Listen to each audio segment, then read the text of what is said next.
Heyo, beautiful people. How are you today? Let me know in the comments down below how your day has been so far and what you guys think of Endwalker. We're pretty close to the end. I mean, like, close, as in not this video, but, you know, we're, like, in that final stretch. Friends gathered. Though delighted by your patronage, Tataru is ready to send you on your way. I realize you still got lots to do before you depart, so I won't keep you any longer. I do hope you can find a moment for yourself and that the others can as well. They said they were returning to the Baldessian Annex, though I doubt they stayed for long.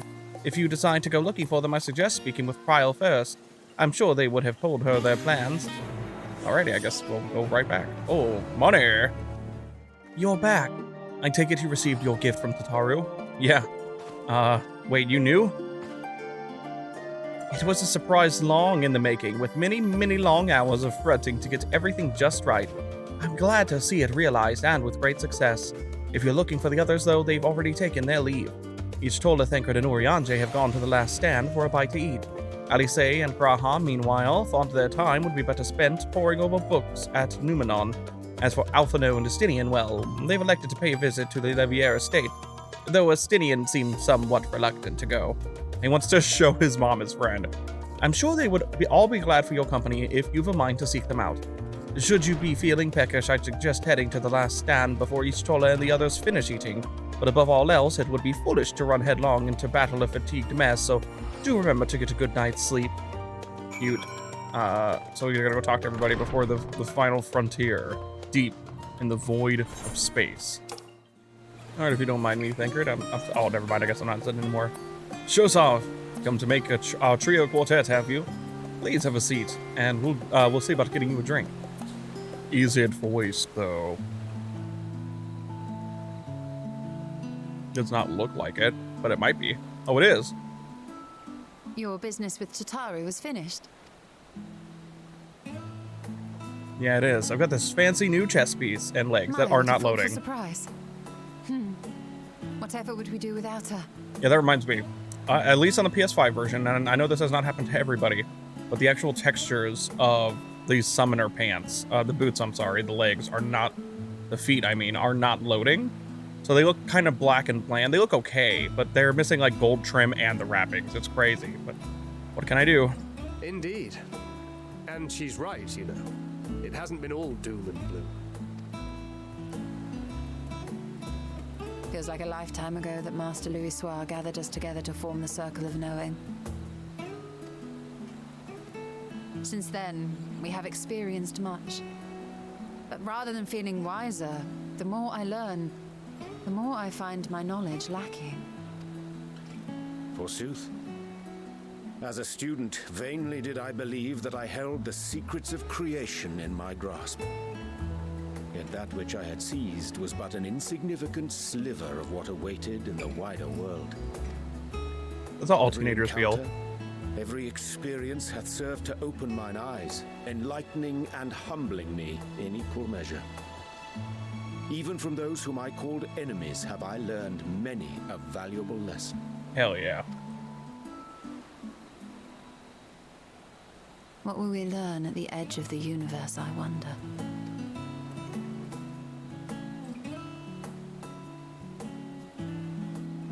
Ultima Thule, where the bringer of the end makes her nest.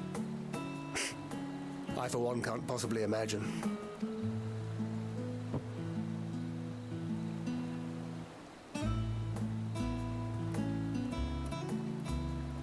But whatever awaits us there, we will survive. We must. For her.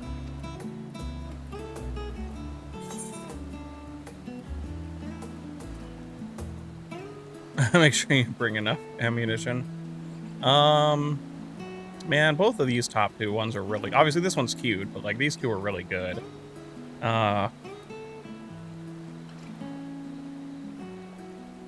Man, I want a quote on him as a character.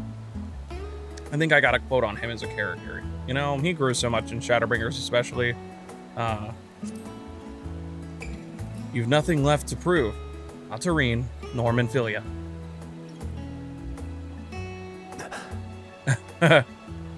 Is aught the matter? He was taken aback.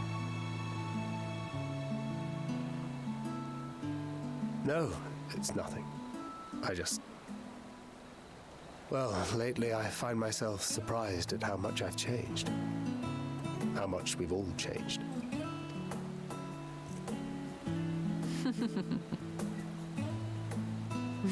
We've come far together, and if we have aught to say about it, we'll go further still. Aye, we will avert this calamity and return home. In preparation for which, we must give thought to what we hope to achieve after the proverbial dust has settled.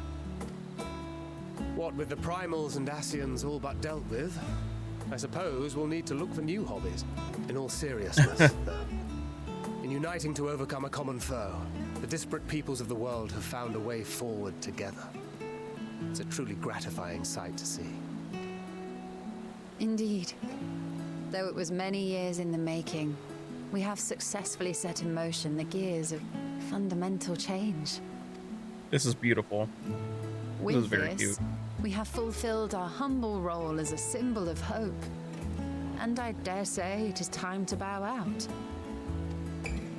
After all, there is no shortage of hands to bear the torch in our stead.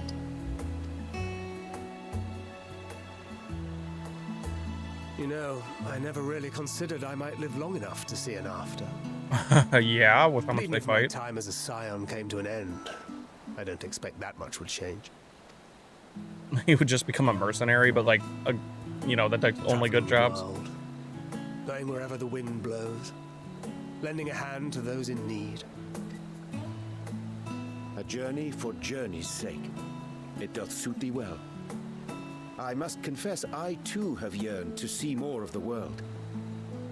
If thou art amenable to the suggestion, I would accompany thee. Mine ability to affect an air of normalcy through artful disguise is much improved, thou must concede. What? Is it normalcy? Well, improvement is relative.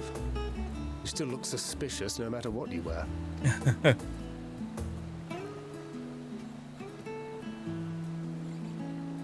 What of you, Ishtona? Any grand plans? Why, continue my quest for knowledge, naturally. To begin with, I wish to know the state of the reflections, to which end I must find a means to travel between worlds. If you guys continued the role quests or whatever in Shadowbringers past Ciela, I believe that it started to talk about that stuff, so I do think that's part of where the story will go, but we'll see. It'd be a good way to do introduce new I things. must do if I'm to keep my promise. What's a Runar? Should my pursuits prove unduly arduous, I won't hesitate to call on you. And in return, I will take you to see Reen one day. I'm sure you cannot wait to see the fine young woman she has become. Spare me. He's like, you're right. You're right. And what of thee? What wouldst thou pursue at duty's end? What would I? Never given it much thought. Here's yours. My apologies for the wait. It's no trouble, thank you. Well, shall we make a toast?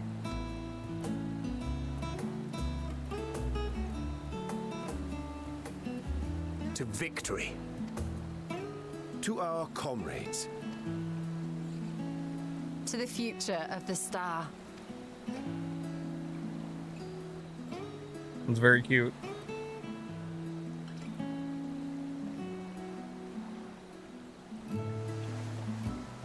I would say to the people of the star.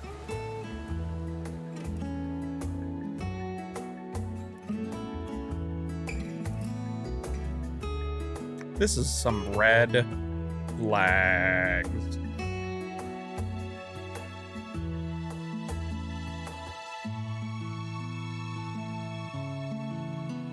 Is this incredibly cute?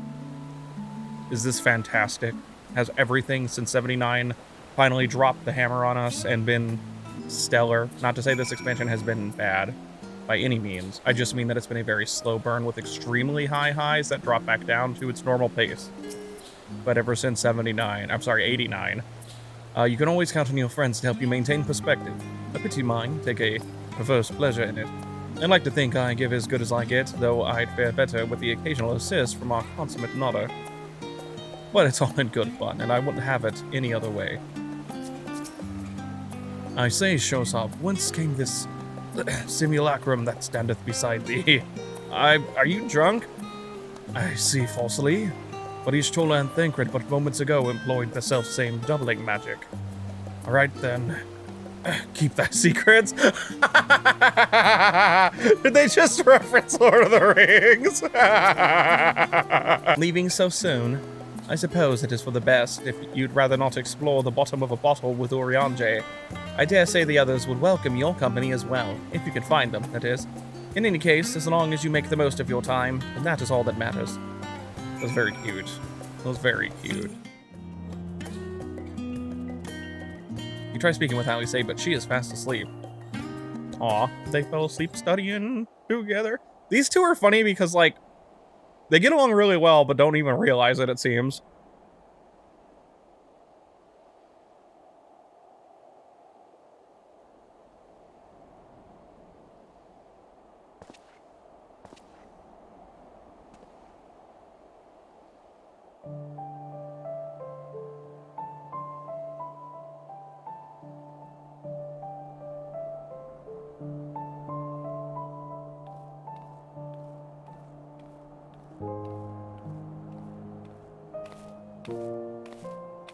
Oh.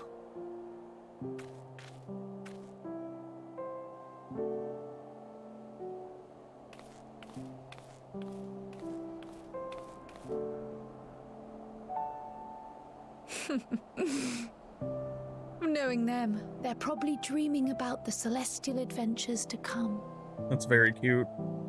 Just as well. They've been running themselves ragged of late. Unlike you and the others, I'm a few steps removed from the danger and excitement. The things you all get up to never fail to impress me. But by the same token, I can't help but worry. Not only for your safety, but for your happiness. After everything you've sacrificed, you earned it 1,000 times over.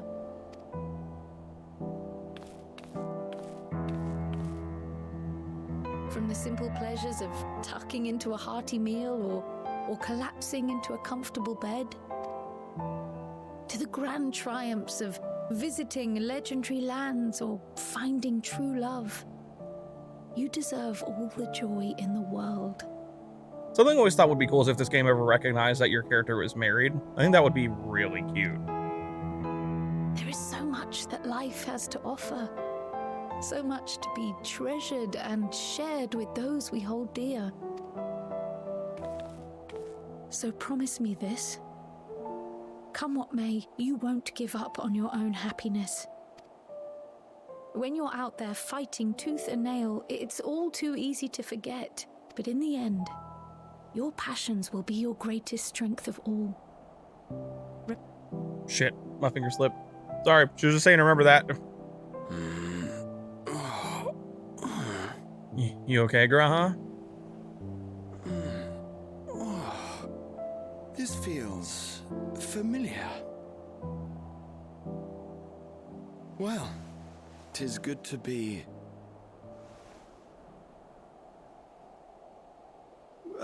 wait. What am I... Gods, don't tell me I fell asleep. I reminded him when we woke him up. There's any shame in it, but you were sleeping like babies. Oh, how embarrassing. She's like, no, I fucking wasn't. Not a word to anyone. Understood? Not one word. The dolly zoom, though. I'm told that sleeping in proper beds of your own choosing is a much more effective way to prepare for battle.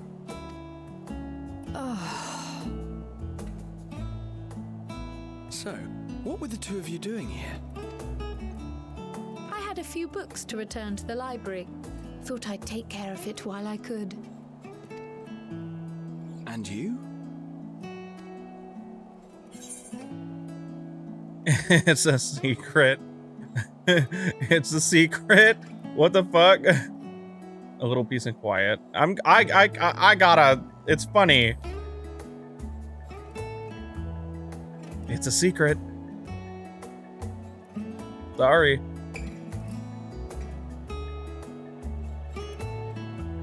She's so mad. It's really funny. You will not tell anyone that Graha and I fucking passed out. I'll kill you. She's just embarrassed. It's really fucking cute. Hey, how are you guys? Oh. What brings you here? Oh, just thought that I'd visit before, you know, everything. Ah, so you were worried that the Levier household might again be gripped by turmoil. All is well, I assure you. In my letters home, I had made mention of Estinian, you see. My mother wished to meet the legend in person, and so we arranged to have a spot of tea together. Where were you in my hour of need? Fell beasts I can face, but I'm not made for idle chit-chat with lords and ladies. I really appreciate the where were you in my hour of need? Well, I for one thought you held your own. Mother was the picture of delight. I might have been delighted myself, were we in a tavern with more agreeable drink. Oh, The Westinian. thought of fleeing crossed my mind, but what then? I'd never hear the end of it, least of all from Tataru. I'm sorry. 'Twas not my intent to cause you such distress. It's just... It was one of the things I didn't want to leave undone ere we set forth. That's not to say I think we won't be returning. Yet, given what lies ahead, I did not wish to leave for later that which I could do today. After all, tomorrow is never promised. It's fine. Not like I had better things to do. He's like, no, it's okay. Besides, He's just bitching. seeing you with your mother brought back fond memories of my own. Be we rich or poor, family is family. Cute. Cute. Well, it's past time we were on our way.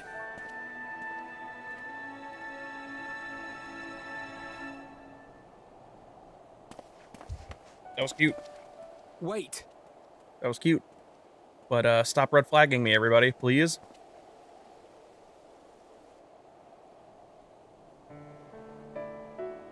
Since I left home, I've made a great many mistakes. Mistakes for which I can never make amends. But through it all, you didn't give up on me. To have returned here with you at my side, it means more to me than you know.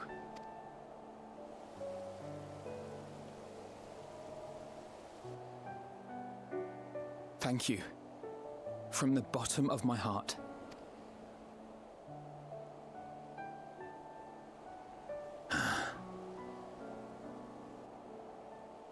Forgive me, but it needed to be said. I'm the one who owes you thanks. Oh, Steady's gonna get real on the boy. Not for you. I would not be alive today, nor come to terms with Nidhogg's spirit. I am ever grateful.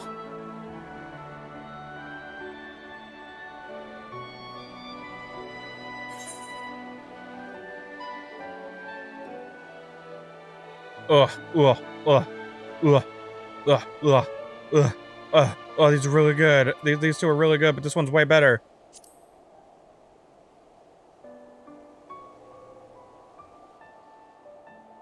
I suppose I ought to thank you both as well. Well, we needn't make it a competition.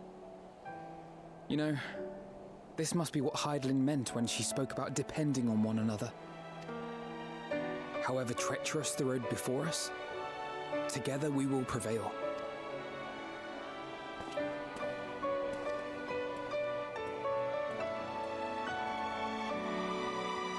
It's very beautiful. My whole chest hurts. Both, like, it's because it's really good, but this is the time. They would not kill a character before this. This stuff is when it would happen. Oh, God. Welcome back, Shosov. Return to catch a few winks before embarking on your mission, I presume? You'll be happy to know your chambers have been cleaned and fresh linens laid out. I pray you enjoy the sweetest of dreams, our sweetest dreams on this final night before the big day. Oh. Ugh. Ow. Stress. Bit my tongue. In the Royal Menagerie in Alamigo.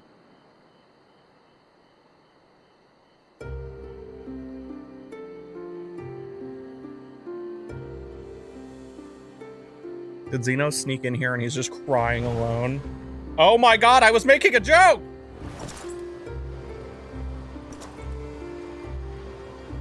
I'm just like, Zeno's here pining after us, and he's like, this is where we... I don't mean he's literally going to cry, obviously, but just... What is he up to? He does look cool as hell in this expansion. At minimum, you guys gotta give credit. If you don't, I understand some people don't like evil guy as evil, but his design is great. You will never get what you want. Not even the battle you pine for so dearly.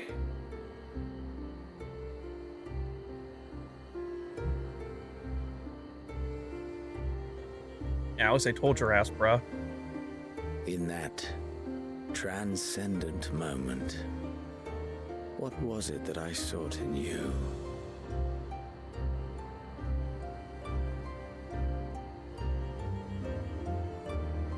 And what was it that you sought in me?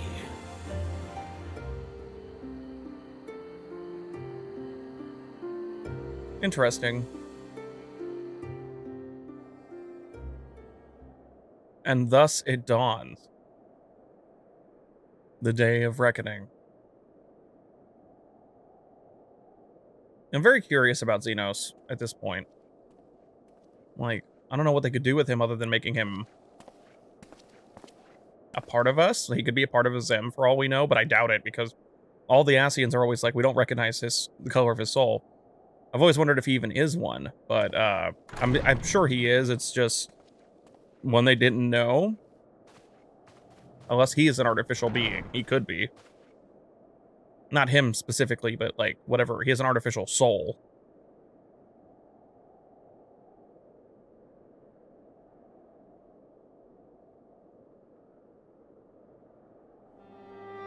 How often have we thus assembled? To combine our knowledge and seek solutions to the problems before us. Back at the Waking Sands, it was all we could do to address the most minor of troubles. Who could have realized what we'd find when we began to look to the sources of the realm's woes? At the Rising Stones, we made great strides and shared many moments, from the joyous to the sorrowful. We've had occasion to call other places home too. Be it Ishgard or Kugane, we were fortunate to find sanctuary wherein we might take stock and continue our fight.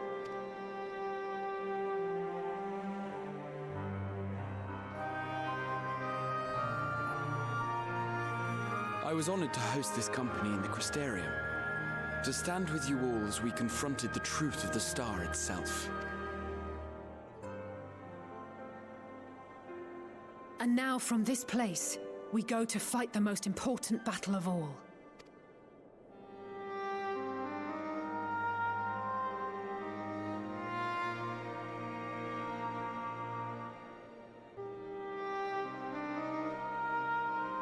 The Forum has sent word.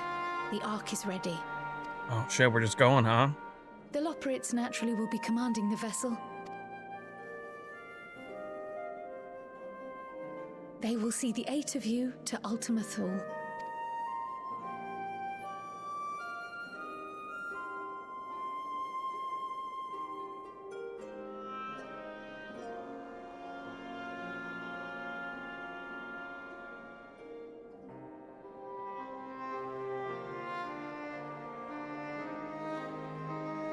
Upon arriving, your objective is to find and vanquish Meteon.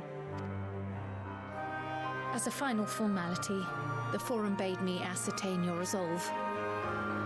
So, are you certain you wish to do this?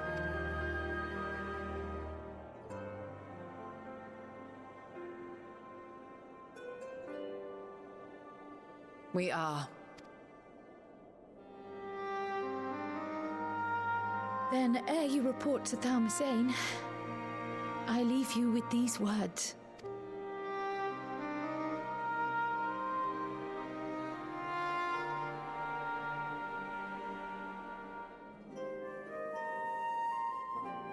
You must triumph. What that means will differ for each of you. To make it back home, or to simply avert doom, or perhaps something else altogether. Yet whatever it is that drives you, I have faith in its power to see you through. So please, triumph.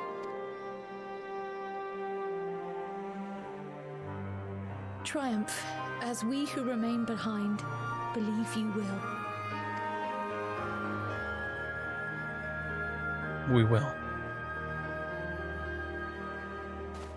Let us be off then.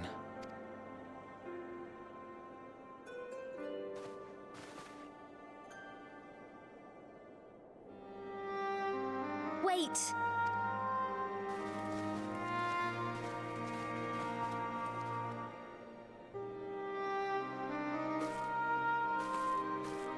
Both Kryl and I will be there to see you off, but as your receptionist, I feel I need to say this here.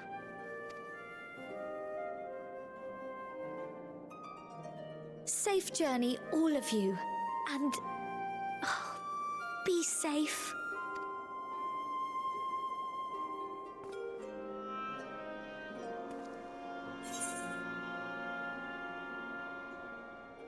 Oh, but I have to say this one. It's really cute. This is cute too, but this is so, like, come on, we worry about you too.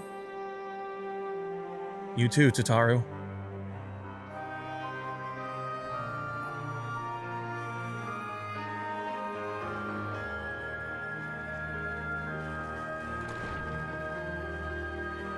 It's very cute. I'm not ready for this shit, man. The kind of emotion I've been wanting from this expansion is hitting me now. And again, that's a good thing that they held off this long to make me feel this way. Unto the heavens. Ojika Sunjika is ready to send you off with a smile. I suppose this is where we part ways, for now at least. Would that I had sage words of wisdom to share ere you depart. Mayhap teachings of Galif Baldessian will suffice. Surrender not to anger or hatred, he said. Look beyond them, and there, find true strength. What one sees beyond is open to interpretation, I think, but for me, it would be the things I cherish most in life. Things I believe are worth fighting for. Something to consider as you venture onto the sea of stars. Dun dun dun. Well, guess it's that time, everybody.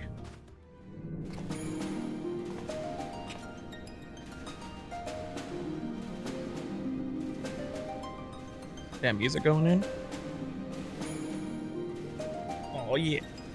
Let me go. I need to try to be hype or I will cry like a baby. Not that there's avoiding that in the first place, really. I'm an emotional boy. All present and accounted for. Good. As you will have heard, the Ark is ready. All that remains is to board and be on your way. I've seen my fair share of tight schedules, but this was bloody murder. But we did it. We finished the ship. It's safe, fit for purpose, and looks good to boot. Aye, it's a Garland through and through. Why would you say that in front of Sid? I'm sorry, Sid. Nero. Thank you for everything. Ah, don't mention it. Ever since that episode with Omega, I've been toying with the idea of star-faring vessels. Hell yeah. And as they say, necessity is the mother of invention. We've learned a lot, let me tell you.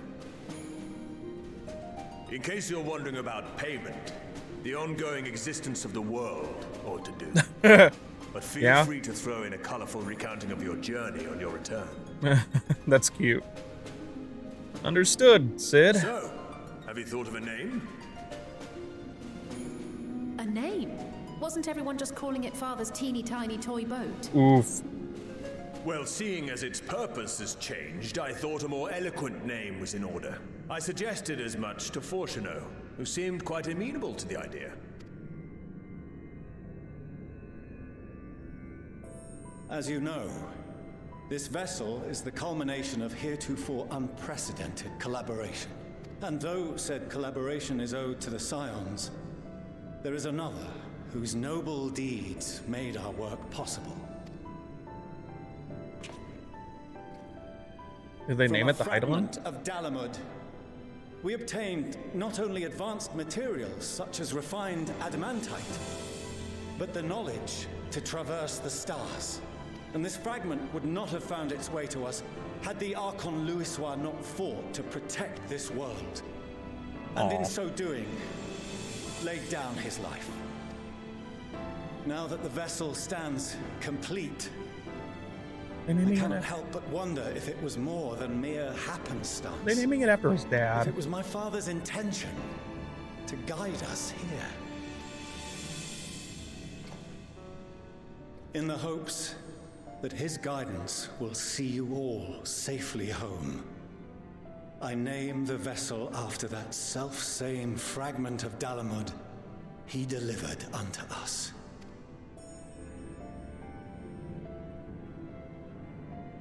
The starship Ragnarok. Hell yeah. Hell yeah. That's very cute too. They're like, damn, Dad showed emotion again, twice in 24 hours? Sorry for the wait. I got everyone you asked for, and not a one less. Oh, damn.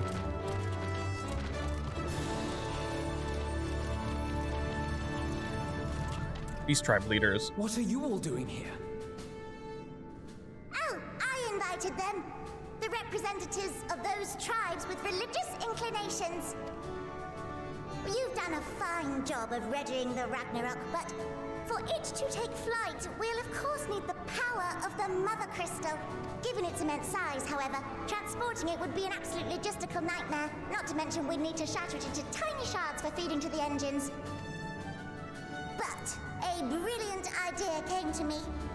We convert the crystal's energy into forms that can transport themselves.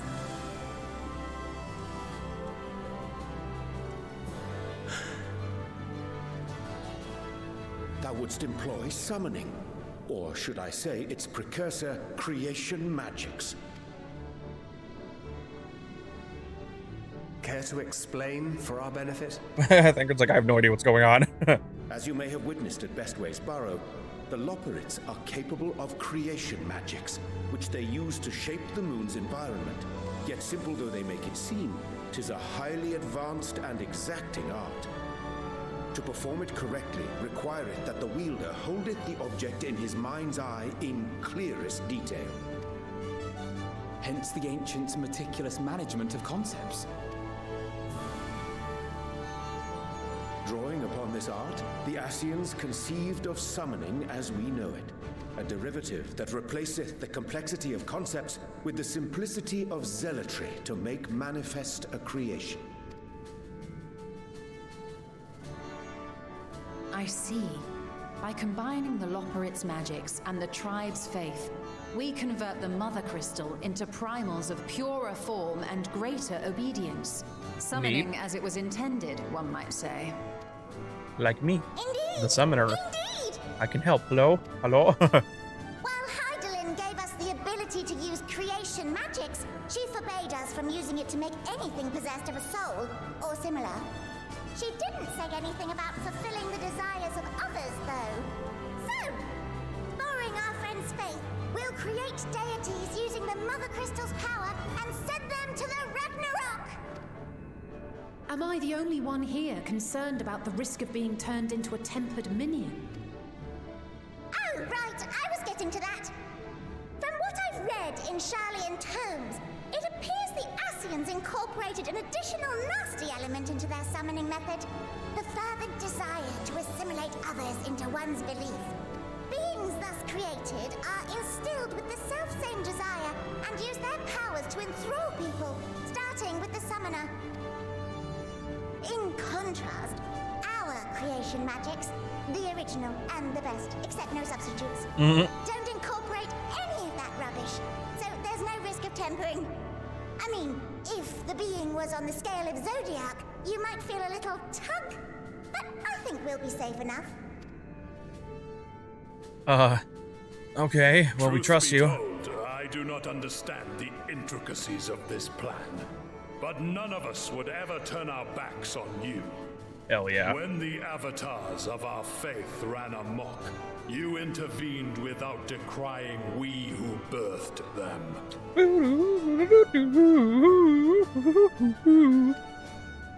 Where others vilified and suppressed us, you offered understanding and friendship.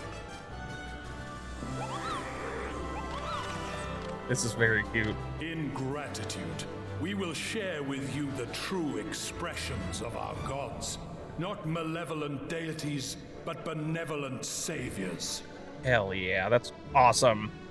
Hopefully that means when I'm level 100, I can summon some new ones. The ethereal sea. Stay in sight, else you're liable to get lost. I do hope that, because of, you know, the way they've kind of changed the AI for summons, though, that we will actually get some more. That would be really cool. And the Trances having a unique ability now is also really neat. Like, you get Rekindle or whatever it is for, Enkindle? Rekindle? For, May we have a moment? In anticipation of the day man might journey to the stars, we developed these.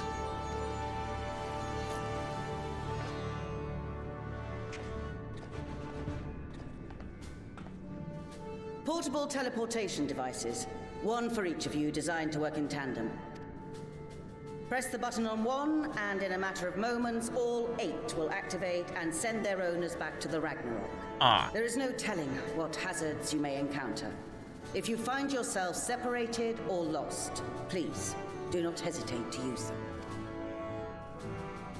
Be safe, all of you, and come back.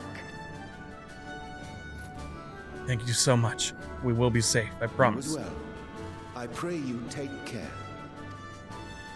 Looks like everything is in order, so I'll go ahead and board. A few of my fellows will remain to assist with the summonings, but rest assured, the vessel won't want for competent crewing. Thank you, Living Way. If you are ready, then you should board as well. Go, and Godspeed.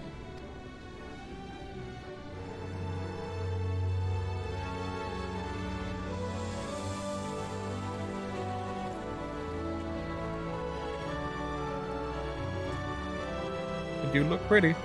Sorry, my phone is dead, and I gotta plug that shit in. If you would come this way, I will direct you to the bridge. Upon boarding the Ragnarok, several oh no, we'll play in sequence. It is recommended that you set aside sufficient time to view these scenes in their entirety. Are you prepared to board the Ragnarok? Ready as I'll ever be, man. Okay. This is for everyone.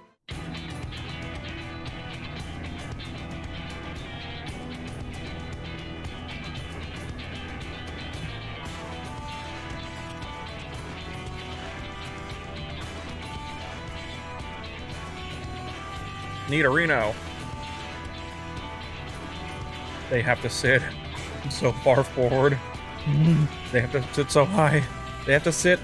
It's very cute. Alright, this is a new hoodie that my friend Renee got me. And it's still one of those, like, it's new, so it's kind of stiff. Because I can't be bothered turning back. Wait, I actually forgot my book. Right then. Make yourselves comfortable. We're setting off in just a moment.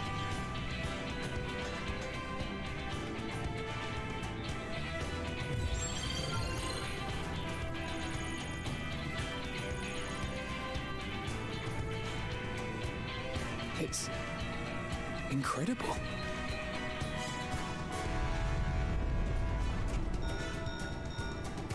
This is Fortuno. Can you hear me? Why are you so loud, Dad? The preparations for the summonings are complete. In accordance with the 14th phase of the plan, we have moved the Ragnarok to the launch site. The gates are open. You may depart when ready. So, are we ready? As ready as we'll ever be. Let's get going. Oh, come on.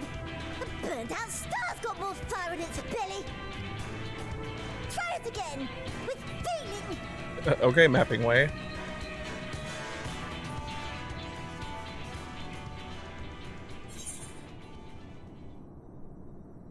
Have Alphino do the honors? I'm gonna make Alphino. I'm gonna make, I don't know. These are both great, right?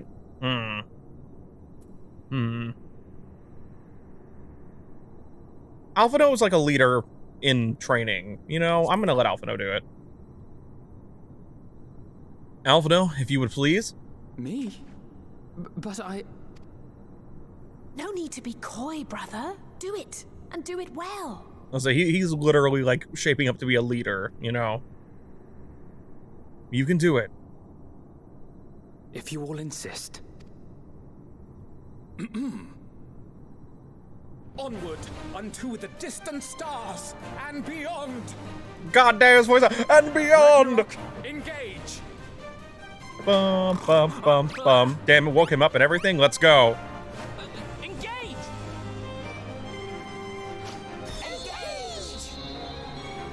It's very cute. Gotta love my son. But Alphino's been shaping up to be a leader. It's like a big part of his character arc was like thinking he was already ready, and then, well, the Crystal Braves happened, and he's had PTSD about that ever since. And he's kind of definitely second-guessed himself a lot because of it, but my boy is ready.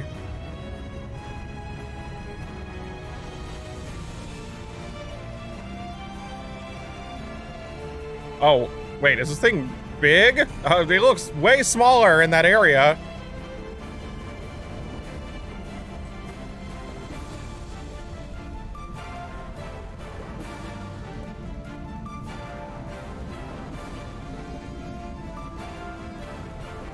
Thanks for noticing.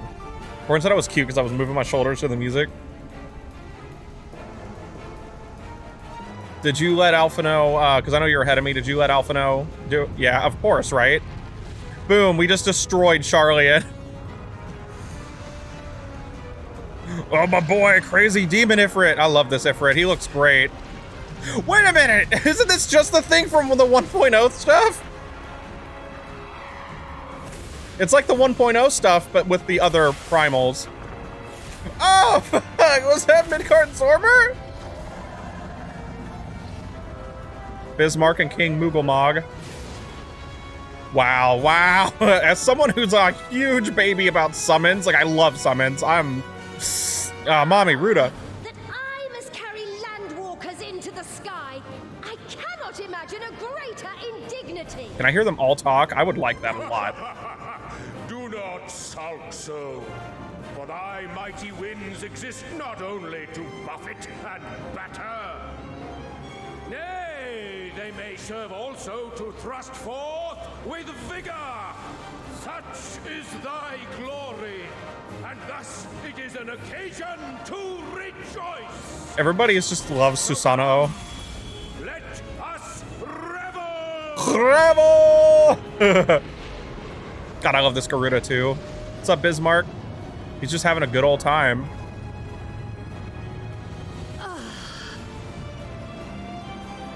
So long as the wind it should be in creation. I want to hear them all talk. Let every single one talk right now. I will render unto them a storm, that they may pierce the firmament and fly free. I have been directly targeted. It's not just Garuda, but like seeing all the summons just flying around, I have been directly targeted. They all reached inside my brain from the past while they were writing this shit, and they were like, damn, that's a good idea. That would be dope. Not that I came up with it at all, I just mean seeing them in general. I only could have wished for more of them to talk shit to each other. I think that would have been great. But I did hear Mommy Ruda, and this is a really cool looking Garuda, but I did hear Mommy Ruda get to like talk, which was fun, and Susanoo interacting with Garuda was also really just like, yes, but give me more. I would like more, please. There we go, holy shit. Bum, bum, bum. Okay, cutscene number 1.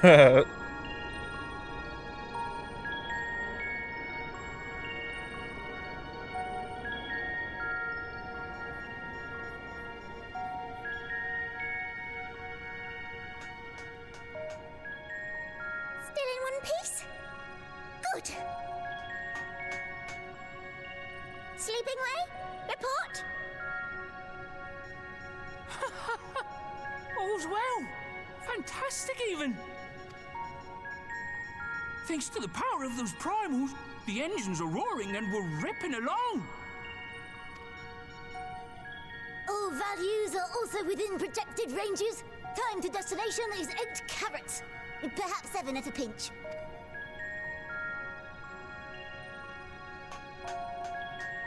Alright, let's go over some points of caution. Our destination, as you know, is Ultima Thule. Lest you wonder, the place is not a star so much as a patch of emptiness. That's the extent of what our equipment could determine, anyway. From what we know of Meteion, she's likely used dynamis to obfuscate her location. So, in conclusion, we'll only know what's there when we get there. The crew and I will see to it the ship's ready to take off at a moment's notice. We'll support the search as best we can, but it'll be your paws on the ground, assuming there is any. But everything will be fine, I'm sure. Hydaelyn believes in you, so you ought to believe in yourselves. Just don't do anything I wouldn't, like waiting too long to use those portable teleporters of yours.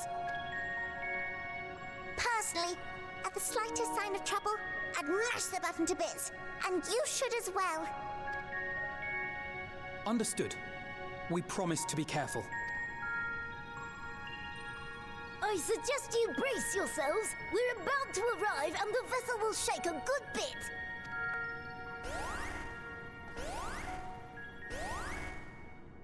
Caution, alert.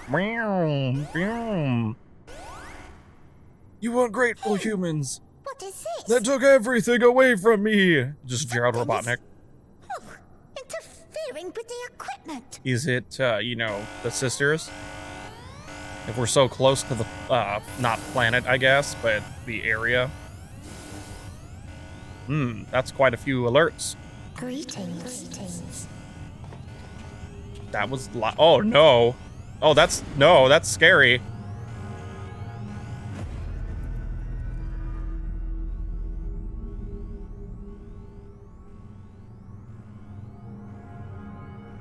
I love the Can you hear me? The horror elements that 14 uses a lot, and they've been doing it, I mean, like, I think since Realm Reborn. It's just something they've done a lot. They like to incorporate a little bit of spoopy, and I've always been a huge fan of it. Also, she is not this, and it defeats the point. So I can't say stuff like that to her, even if she kills somebody. Meteion. So this is Meteion.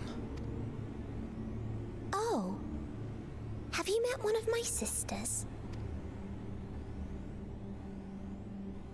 I don't remember meeting you myself. But I do know that you're from Atheris. Why have you come? All you had to do was wait. I would have delivered to you your ends.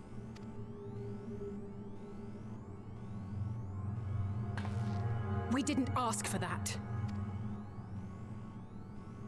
I don't understand.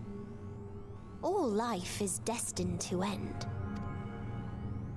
Why choose to prolong your suffering? Effort, ambition, love, they amount to naught. Happiness, should you find it, is inevitably lost, stolen away by events beyond your control. There is no logic nor meaning in it. You think there is. Convince yourselves. But it's all a cruel accident.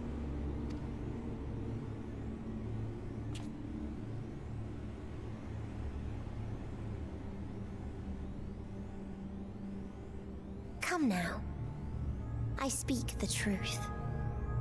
A truth you would recognize if you looked up at the night sky. Unbroken emptiness. Cold, dark, and silent. Your world, like every other, is but a blemish upon its perfect fabric. Life is an anomaly. It is unnatural and cannot continue.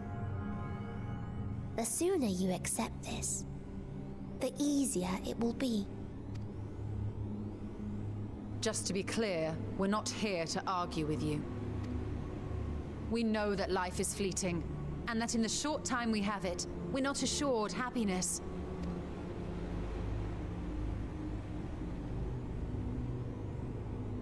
Indeed. I've seen far more sorrow in the eyes of many I've met. I myself have plenty of regrets. And one day they'll die with me. Gone to dust with my good deeds and unfulfilled dreams. But we accept this. That our existence may seem pointless. That sorrow, rage, and despair will always dog our heels. And we press on regardless. That is why Hydaelyn guided us here. In her boundless love for mankind, she has prepared us for this trial, and in her name, we have come for you.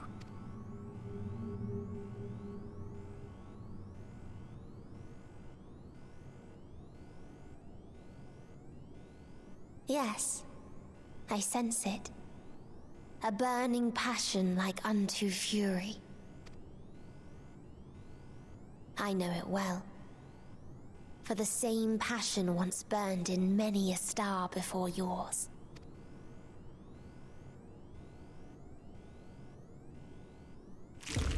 Suffocated and extinguished now.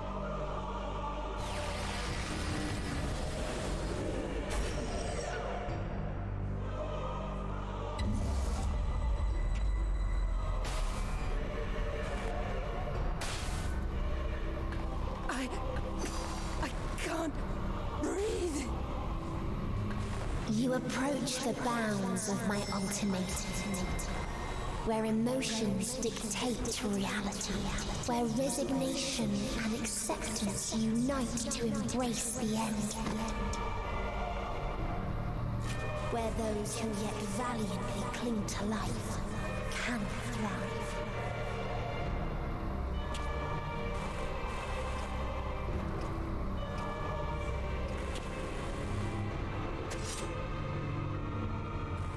Thancred don't give a damn.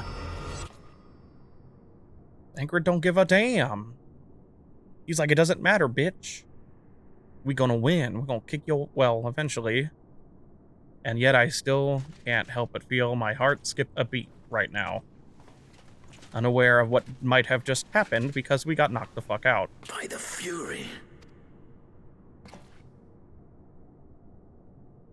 Thancred?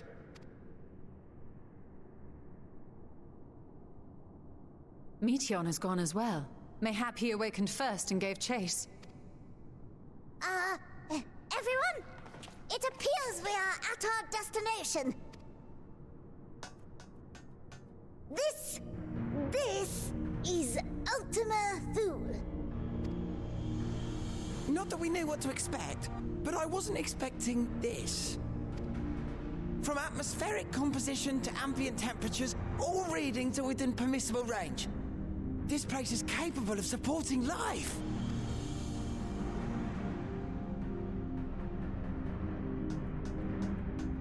If that's the case, then Thancred may well have gone on ahead.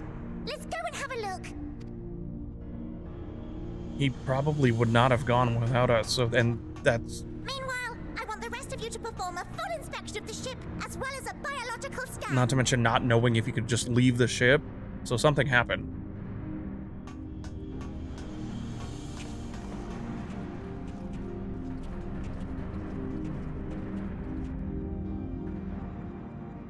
So it was that the brave wayfarers arrived at last at Dream's End.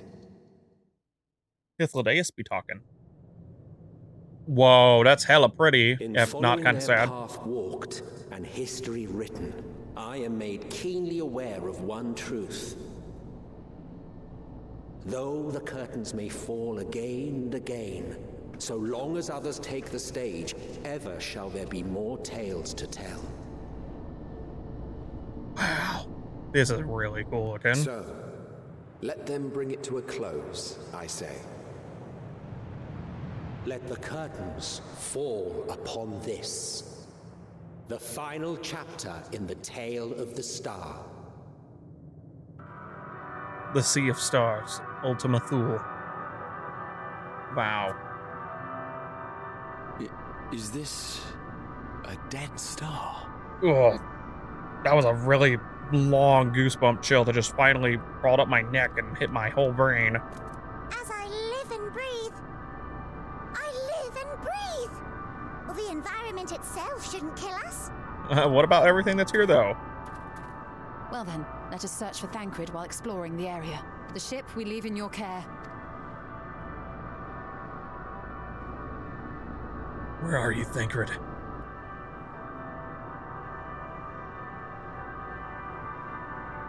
I just don't think he would have just left. He didn't know if it was safe.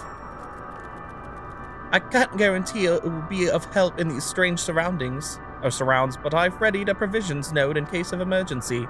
Of course, if you encounter any real danger here, I expect you to return to the Ragnarok at once. Red. Oh, geez, what a strange new world. Okay. Try as he might, Alphino can find no sign of Thancred. We're fortunate this place can support life, albeit barely, I suspect, given the torpid, stale quality of the air. But never mind that. We must find Thancred. Let's begin our search from the prow of the ship. It seems as good a direction as any. Yeah. Try not to stray too far, lest we lose sight of one another. Considering she mentioned this place is like the realm of emotion, though, I'm, concerned is the only way to say it. It's so dark here, I actually can't fucking see anything. But that might be on purpose. Ruins. But of what, I wonder? Perhaps we can find something to help us understand the nature of this place. A relic, an inscription, anything.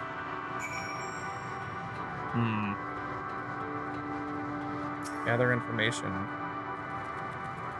Look here. This vault is relatively intact. The intricate design of the top suggests it's man-made, though its builders were surely not men as we conceive of them. Having said that, I swear I have seen this pattern before. Oh, interesting. What's this? Dude, it's darkened. It's hard to see, my friends. The metallic pillar has been partially melted, likely sometime in the distant past. The damage does not appear to have been inflicted deliberately. Rather, it calls to mind the indiscriminate destruction often wrought in the heat of battle. I thought this hill might afford a better view of our surroundings. A poor decision in hindsight. Besides the light from the ship, all is shrouded in darkness. If Thancred is here, I'd never know it. From what I can tell, we are near the edge of an island, if you can call it that, surrounded by floating debris. Thancred, where are you? Were you able to find anything? No, I can hardly see, let alone find him. As I feared, and still no trace of Thancred.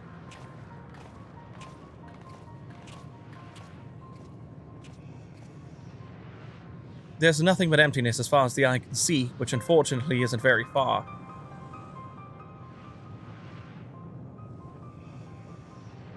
Though I can't help but suspect that someone or something is here. There are times when I sense it drawing close, and then a chill washes over me, leaving me exhausted. Leaving me with feelings of death and anguish. All the dragons in the background, or whatever these things are. Dragon models, at least. See something over there. Felt it too when I was near that thing. I felt it too when I was near that thing.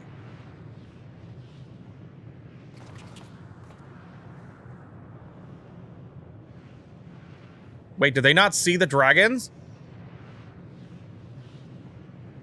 What are you talking about? There's nothing there. Wait. You don't see it?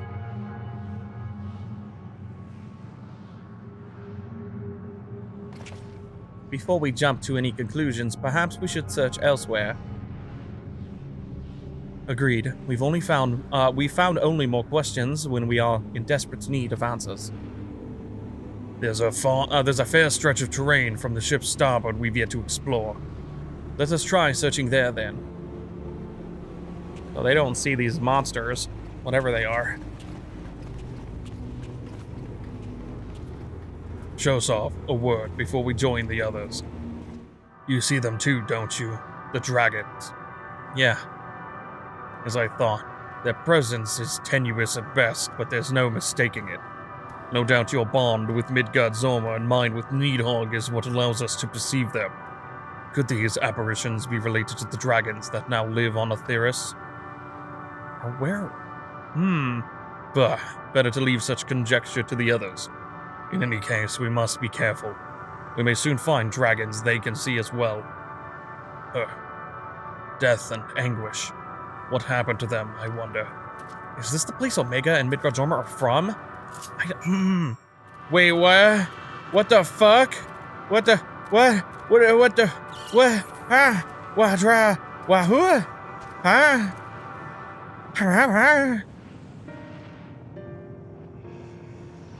I am thoroughly engaged. What in the hell? Dragons? Dragons? Here?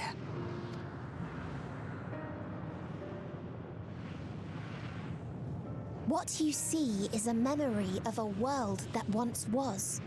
We get it, you're a soul A reaper. world suffering a slow death, whose denizens cried out for the release of oblivion.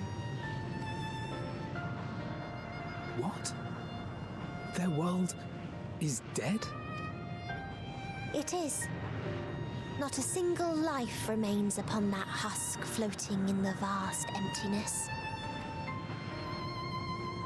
These creatures are shadow and shade, perpetuated only to suffuse dynamis with their unending lamentations. Our friend Thancred. Where is he? A strange question. He is at your side, is he not? Oh, yes. He is here and there, and everywhere within this space. He would tell you himself if he had form to form words.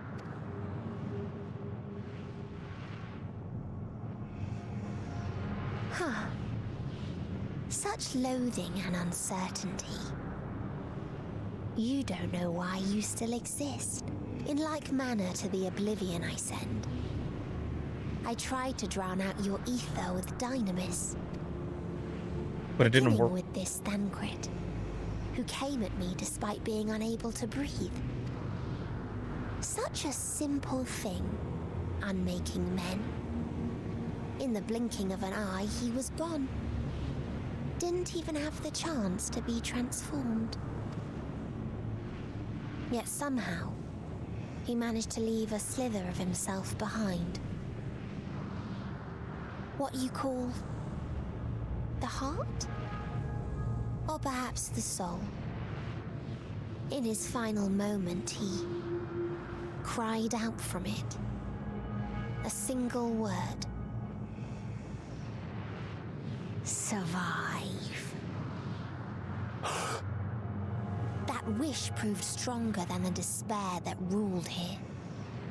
It overpowered it, causing this space to be remade into a place you can perceive and where life can endure. That you draw breath is proof that his soul lives on. For how long, however, remains to be seen.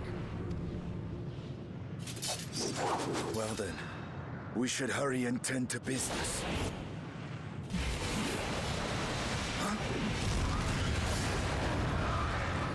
Gotta give him credit for trying. It's futile. You will never reach the true me. I told you, emotions dictate reality in this space. Such changes as you might work will not alter its nature. You may see, but you cannot touch. Walk, but not advance.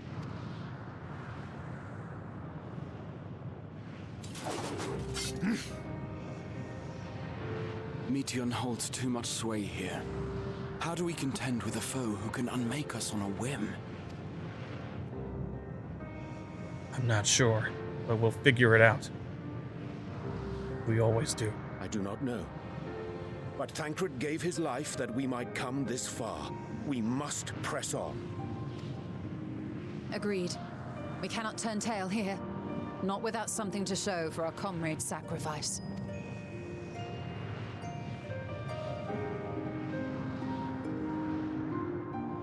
He's still here somehow. Some way we can get it back. I feel like it was too not dramatic for it to be permanent for now, but we'll see. Unburdened wings. Despite Meteion's word, Urianger cannot accept his comrade is gone. Soul without body. A form of being with which we are not wholly unfamiliar. Indeed, for we existed in a similar state when residing in the first. The circumstances are rather more dire than that, is true. 'Tis true, but I choose to believe he is not forever lost to us. So do I, Urianger. Regardless, in sacrifice he hath afforded us a chance to prevail. Let us not squander it, and ascertain the nature of this realm that we might confront and defeat Meteion, Estinian, Shosal. Would you accompany me in speaking with these dragons? Mayhap they can enlighten us. I would ask the rest of you to survey these surrounds. If there is a path that may lead us to our quarry, we must find it. Very well. We can reconvene here when everyone has finished. Meteion said these dragons are shadow and shade, from a world whose denizens sought oblivion. As such, they're not like to be amenable to company, let alone conversation, so please be careful.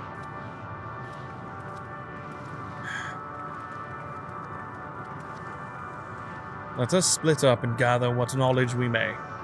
Okay, be safe.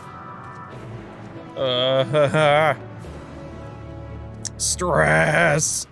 Thou wouldst bid me speak. Folly. I observe the lesson of stone. I shall not fly, nor speak, nor roar. Only watch, and wait, and end. But one sight yet stirreth my blood, tempteth me to raise my voice in lamentation. No.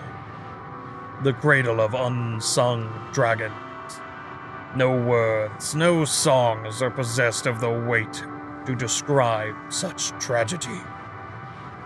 Go, if that be thy will. I shall remain. Jeez, man. This is I don't. Music here is really good too. I don't really know how to feel about what's going on. It's a little much. I'm actually just stressed. A visitor, not of this star. Could thy slender hands bring plague to our world? Thy breath extinguish life's feeble flame. Oh, how we would adore thee. Alas. With time our flesh shall wither, our souls fade, and so we wait for its inexorable march unto oblivion. If thou art not come to hasten our demise, I bid thee leave us. We crave not companionship, only silence. Beyond that distant veiled paradise, lost, so glorious, so beautiful. We were a proud and noble race, strength embodied. We knew only love before they came. Metal monstrosities of black and silver. No bonds of blood did they share, nor conviction did they have to guide them. A crushing defeat. Never had we known such shame. Stilled now are the winds, though none could fill these wings burdened by ignominy. We fly no more, only sink into oblivion. Black and silver, you say? Definitely sounds like Omega. They led you here as well, did they? It was described to me as the source of their woes, proof of their end. I think I'm beginning to see why. It's a hatching ground, or was. I've seen similar on Theris. Midgard's almost kind must have once lived and thrived in a place such as this. Virtra said his father was driven from their ancestral home by war and strife. This, then, is the fate of those who remain.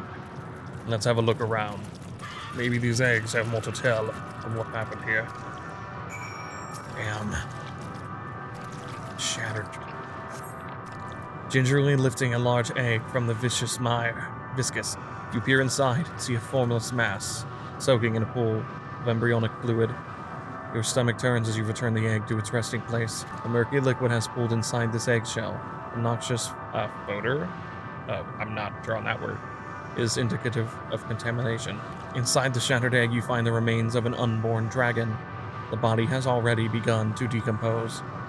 The gelatinous half-dried membrane covering the corpse suggests it failed to emerge. This egg appears to have been broken from the inside out. Perhaps the dragonette within succeeded in hatching. What's this? I thought all the eggs had been ruined. If the dragonette has indeed hatched, there's no sign of it here, or its sire for that matter. We should look for them. You start with the cliff tops and I'll search the plains. Okay, be safe, Estinian. Malformed dragonette. I'm sorry.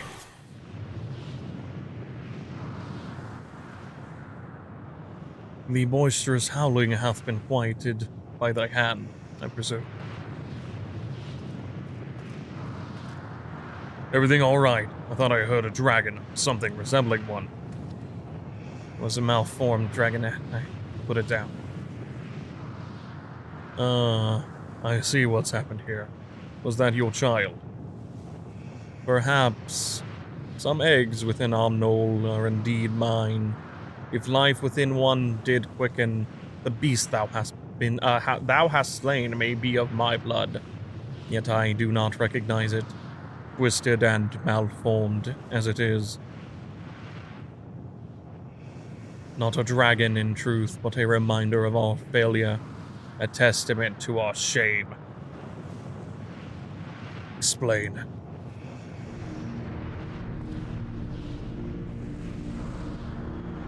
They descended from the heavens, cold, heartless machines, and with them rode war and death.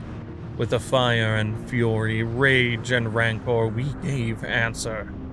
'Twas a long and bloody battle, but only the beginning. Untold chaos and destruction swept over this star. In the end, the invaders were victorious. Yet when they looked upon their prize, they deemed it unfit for requisition. We were abandoned to our ruin. The survivors sought to put away their shame, to rebuild. A futile effort. In purest soil, replete with ether, did we once cultivate our nesting grounds, but our lands were barren, and any eggs nurtured in such desolation were fated to rot. What few survived to hatch emerges abomination. We shall have no new progeny. But there are dragons among you capable of journeying to other stars. That there are. Many would make the attempt, each bearing a clutch of eggs. The richest stars were home to the harshest rulers, and the arrival of dragons incited contests for supremacy. When the fires faded, the wars lost and won, they too were reduced to ash and waste. 'Tis the curse of those who seek life, to be drawn into conflict, to conquer or be conquered. A vicious cycle. Oh my god, excuse me. A vicious cycle we now choose to break. We tire of conflict, of everything. We wait now in sweet, merciful silence, free from strife and suffering, still as stone. Wait, you claim your kind is doomed, but there is another star.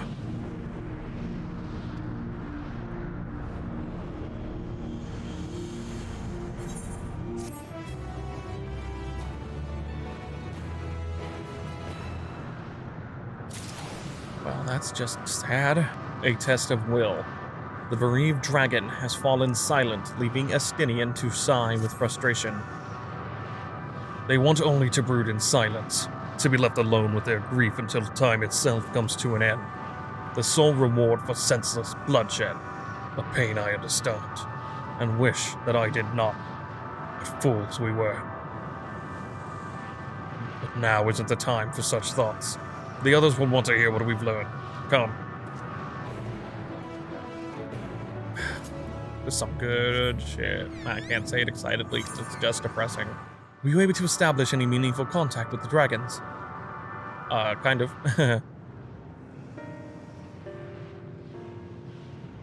I see.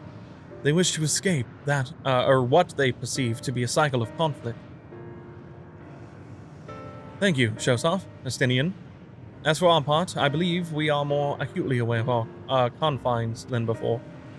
We started by traversing the perimeter of the island to see if there might be a path leading off of it. Sadly, there was nothing to be found. There's no small amount of debris floating about. Could there be enough to serve as a bridge to lead us somewhere? Excuse me. I considered that, and so I tried throwing a stone onto a potential platform to judge its integrity, but it never reached its mark. As it crossed an invisible threshold just beyond the boundaries of this island, it vanished, only to reappear above me and fall at my feet. I would not be too quick to presume that what we see outside is space as it appears. Which is why I returned to the Ragnarok and asked the operates to search for a potential path. However, the ship's instruments failed to provide conclusive data on the surrounding area. Until we know more, I think it too risky to attempt flying to another island. What Meteon told us before, that emotions dictate reality here, might be the key. But I'm not entirely sure what emotion might manifest a bridge to lead us to safety. So, what you're saying is we've no way forward? At present, aye. If it is indeed emotion that governs this island, perhaps it is not Meteons, but the dragons that hold us here. They tire of conflict and have chosen a path of oblivion to escape it. Or rather, they have chosen no path at all. Meanwhile, there is no way for the dragons, or anyone here on this island, to advance. A sound theory, disheartening though it may be. If that is the case, what recourse do we have? They are not like to be persuaded to help us. Their reasoning is built on a history of turmoil and strife. Without irrefutable proof, the future is not as bleak as they believe it to be. Mayhap persuasion is not the answer. Meteon meant to unmake us then and there on the Ragnarok, and she would have succeeded if not for Thancred's determination. She conceded it was strong enough to overpower the despair that otherwise ruled Ultima Thule, and reshape it to a degree. Perhaps it can be done again in like manner by overpowering the prevailing emotions. 'Twas Ultima Thule's architect, Meteon herself, against whom Thancred did pit himself in a clash of wills. Though I marked no leader among them, as such I did chance to encounter a dragon possessed of despair, far more potent than most. Potent enough mayhap to dictate the course for others, and thus their domain to follow. He spoke but few words, carefully chosen, their tone and timbre alone threatening to rend my heart in twain. Challenging his desire to remain may allow us to alter the island upon which we start. Alas, I fear my vaunted rhetoric availed me not against his calcifying heart. But mayhap one of you will fare better? We can try. Thank you, Urianger. Then I shall guide thee. I'll end, they call him in the dragon tongue. Thou wilt find him nearby, eyes fixed upon the water. Is that him right there? Well, what do we have to lose? Let's get going.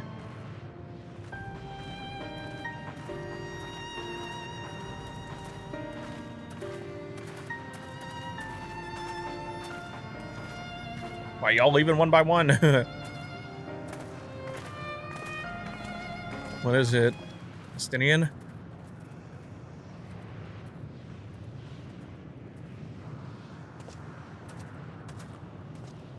Hope he's okay. Voiced cutscene? He remaineth as he was when I first approached, entombed in melancholy. I see. Perhaps I could... I'll handle this.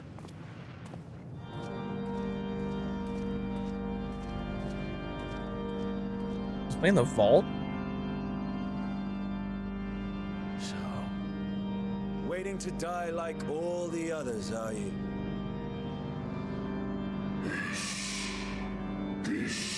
Aye. Our pride is crushed, and our souls corrupted. The winds are stilled, and the heavens offer no comfort. There is nothing left for our kind. Our long lives are cursed as we await the end. Still as stone we shall become. So you say. Yet your kind has found a new beginning on our star. One of you braved the expanse, bearing with him a clutch of eggs. They and their children now rule our skies, their song heard by all. Our kin on another star. And yet, upon thee do I smell the blood of my brethren. Were they drawn into discord and war on their new home? They were. They suffered much, and repaid their suffering in kind.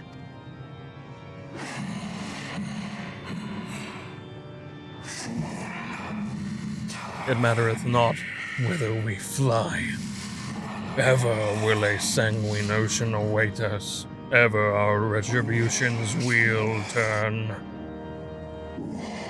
And so on the last of my pride as a dragon, I break free of this wheel.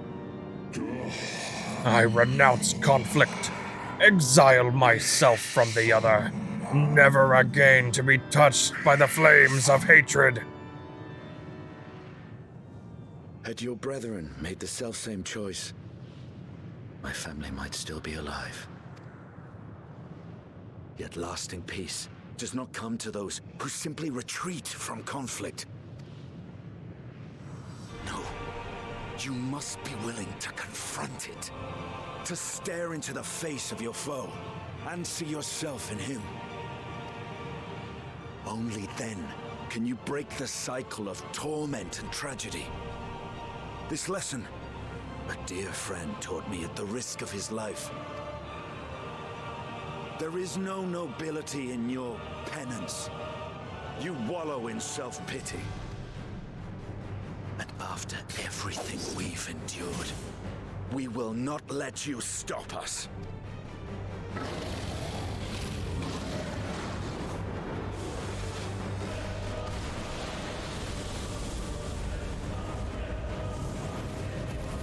Estinian! Stay back.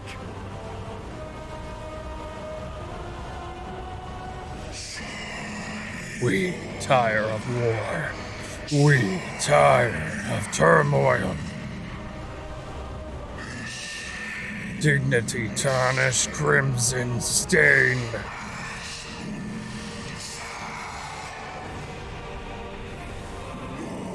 Our misery, our shame, too much to bear.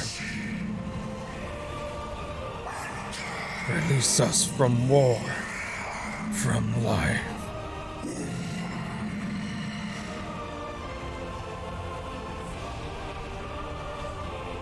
I see. Theirs is the emotion that bars our way. The rest is up to you.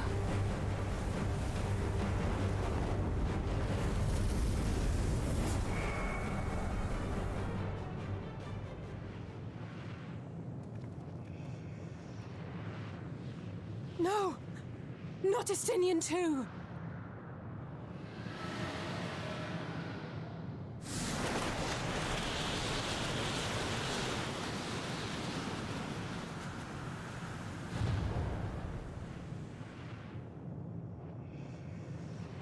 There's a wind.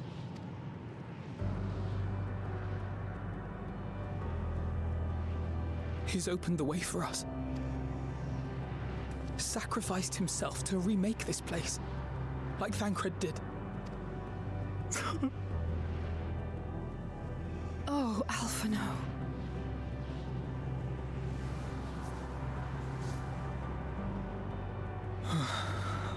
Come. Let us follow the wind. It will not lead us astray. He would not.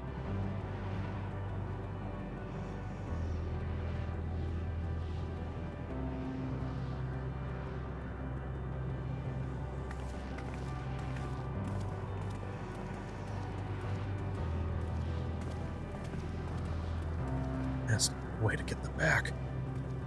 There has to be. I'll find them. Look there, the wind. This is Estinian's doing, I'm sure of it. We should ride its flow and see where it leads. We'll find them, Alphino.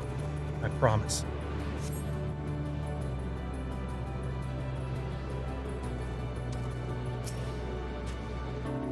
Powerful Gale has delivered you to another island. The other Scions should arrive before long. Music here is really good. I'm almost wondering if we're gonna hear like a Genova reference at some point in any of the music, just because of how deep space terror this is, but that's probably not gonna happen. He did it. He found a way forward for us.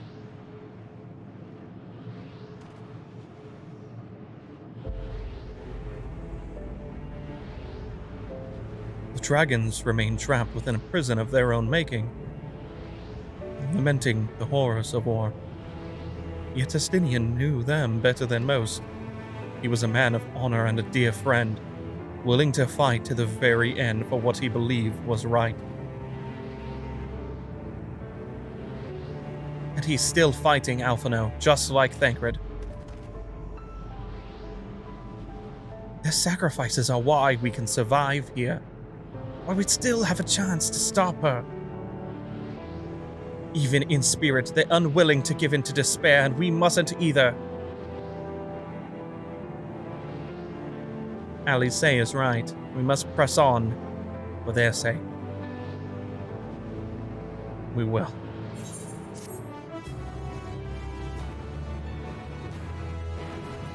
Well, throw up. Roads paved. Sacrifice. What? Alphino has regained his composure and is ready to proceed. As Y'shtola and Alice said, we must continue.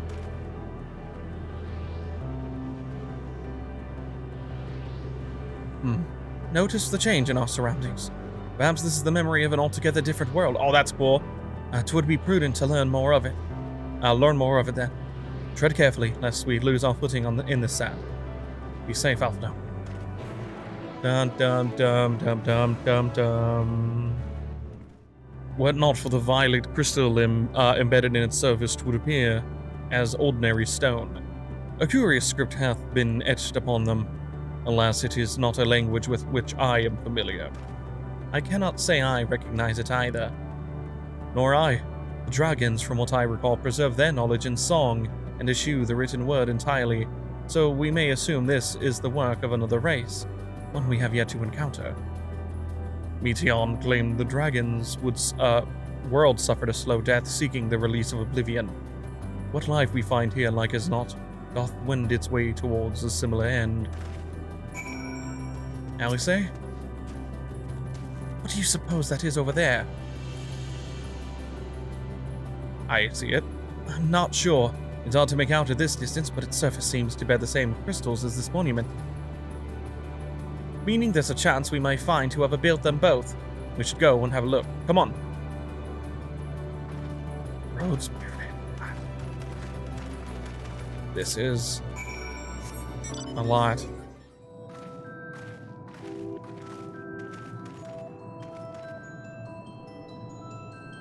Hail, travelers. This is a most unexpected occurrence. Oh, hello there. Is this your home? Indeed it is. Forgive me, I had forgotten. An exchange of introductions is expected when first meeting those with whom one is unacquainted. What? What? When the vibration of vocal folds was still required to convey our thoughts and intention, Ia, I believe, was the pronunciation used when referring to our people. Sorry, random bug. Though it is not entirely applicable given our present state, you are welcome to use this appellation. As for nomenclature to address my individual person, I believe it would be pronounced Kofkuj.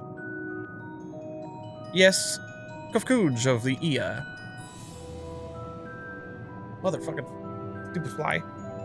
We've encountered beings that communicate intermittently through thought, but never one that is wholly without voice.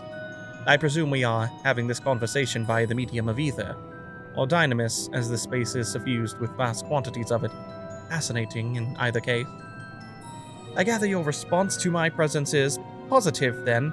That is well, for there is something I wish to ask of you. Like yourselves, we Ia are ether-based life forms, therefore it may be surmised that your bodies are of comparable biological composition to those we once possessed. I have a number of queries regarding your subjective perception of the five senses: sight, sound, taste, touch, and smell. In total, I have prepared 198,712,180,827. That's rather a lot, isn't it? My apologies, I have omitted a great many details necessary to understand the nature of my request. Though we dispensed with our corporeal vessels long ago, we have rediscovered a need for the flesh and have endeavored to recreate our erstwhile forms.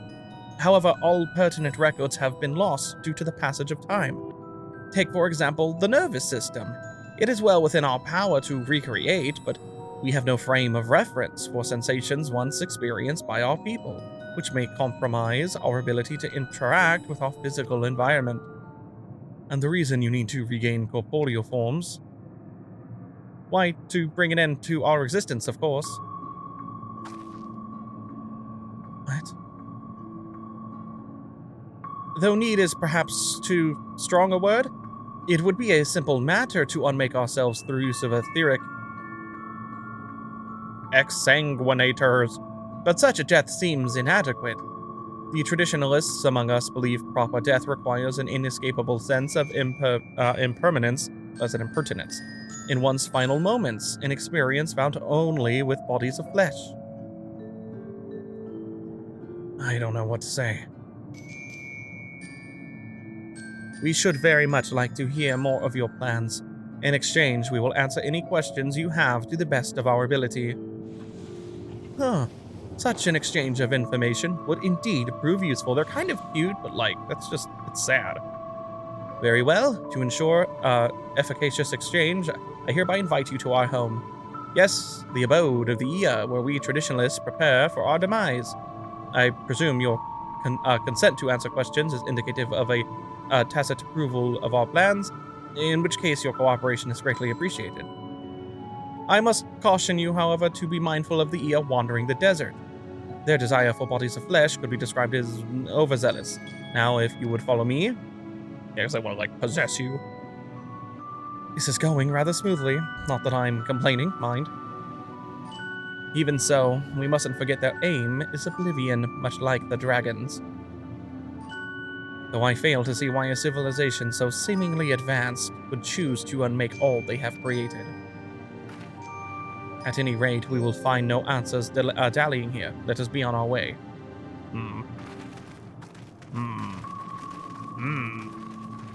Because maybe they just think that they have done or seen everything that life has to offer, technically. Welcome to our abode. Most of our compeers you will find remain idle in their domiciles, though your quizzical expressions indicate my phrasing is unclear. I speak, of course, of the violet crystalline constructs hanging from the stone structures there. You say they remain idle, but what of your work to regain corporeal bodies? An astute question, and understandable given your finite nature. We have no desire to pursue our research, for it is no longer necessary. If in our idleness we are struck by sudden inspiration, we rise to pursue said inspiration to its conclusion. That is why I was present for your arrival, and why I continue to engage with you still. But while the others are not currently in a motile state, rest assured they would not object were you to disturb their respite. You only need to cast your thoughts towards one of their crystalline domiciles to communicate. Okay, thank you. How odd. You cast your thoughts toward the crystalline domicile, but there is no response. You wish to speak. Very well. Pray a moment, if you would. Why, we seek our end, you ask. If you wish to know, I will tell you. Just a moment. I must remember. What form did I take when last I emerged? Strange moaning comes and goes, but soon fades into silence. Did your inquiries yield satisfactory responses? Some of them said that they would come out. I see. If they fail to answer, then it is likely because their minds have unraveled due to prolonged idleness. They are not but concentrated ether now. Worry not, there are no others who have need of those lodgings, and they will not prove a hindrance to remain as they are. But more importantly, you said some few did answer your request for an audience, yes? I imagine they will be with us ere long. What's this one? Flesh abandoned. Kofkug languidly awaits his brethren's arrival.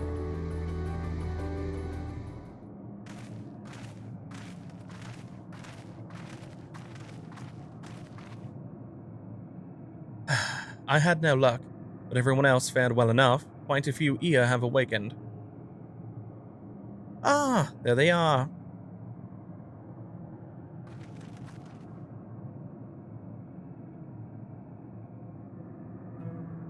May I introduce you to Lalak, Dudik, and Nani. Hello.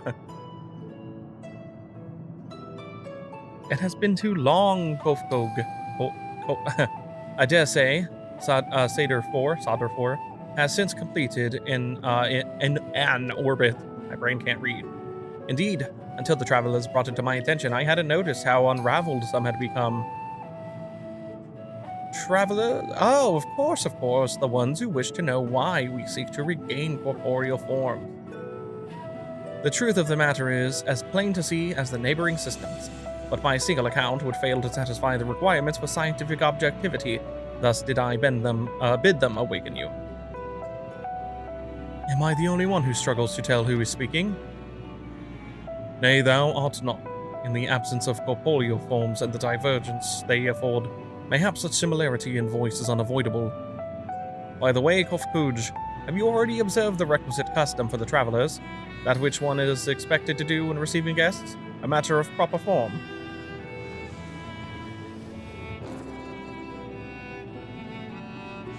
Ah, yes, so long has it been it had completely escaped my mind. And still does. What was it again? I can't seem to remember.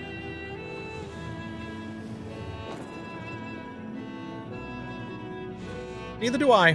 Pity. I was hoping you would. Perhaps we can search the archives for the answer? Come now. The archives have long been frozen, lest we subject ourselves to further dolor? Surely you recall that much. Of course, food. The custom is to serve food. Beings of flesh such as they must regularly replenish their ether. By contributing to their replenishment, we communicate our friendly intention. That's right, that's right! We duly invite you to join us in communal repast, after which we may engage in leisurely conversation. If we have a chance to learn something, then I see no reason to decline. Excellent. If you would care to follow, we shall feast you on the purest ether. Bum bum bum. This facility is where we replenish our ether. There is no particular name for it, but we traditionalists sometimes use the word restaurant. Now then, if you would take your place with your comrades, the space will soon be awash with purest ether. Please absorb as much as you like. This is... okay, yeah, sure. That is what it is. You brace yourself for a rush of sweet, sweet ether, but nothing seems to happen. Perhaps you need to wait a little longer. You brace yourself again, but again, nothing seems to happen. Just as I had suspected, as meticulously as one might recreate the Aya's home world, this is Ultima Thule. One cannot simply generate ether here. As recreations, our friends are oblivious to this fact, to the very truth of their existence. Much like the phantoms of the recreated Amarot. However appearance may seem, we must ever be mindful that it is the memories of the dead with whom we deal. Yeah, that's true.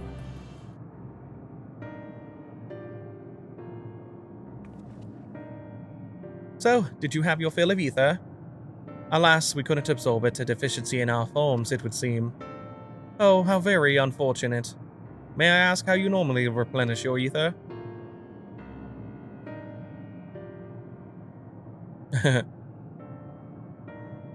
Through your mouths, you say? How very primitive and quaint. To think that their mouths serve not only to expel sound, but draw in sustenance besides. Such life forms have long since vanished from our system.